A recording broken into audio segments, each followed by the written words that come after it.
رمضان المبارک قریب آتے ہی سبزیوں کی قیمتوں کو پر لگ گئے۔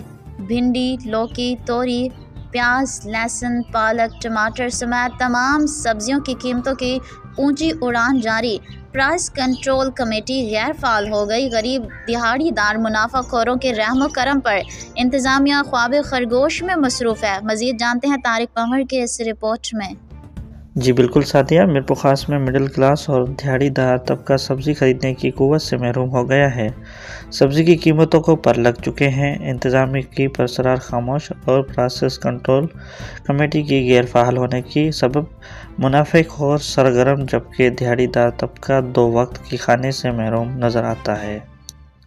توری 200 روپے کلو، ٹماٹر 100 روپے کلو، بھنڈی 300 روپے کلو، لوکی 150 روپے کلو، لہسن 500 روپے اور ہری مرچ 250 روپے کلو، مٹر 150 روپے کلو، گوبھی 150 روپے کلو، مولی 120 روپے کلو کر دی گئی ہے۔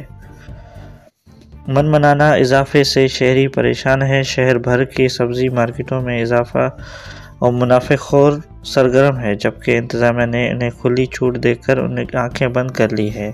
شہریوں نے ڈپٹی کمشنر میرپور خاص سے اس حوالے سے نوٹس لینے کا مطالبہ کیا ہے۔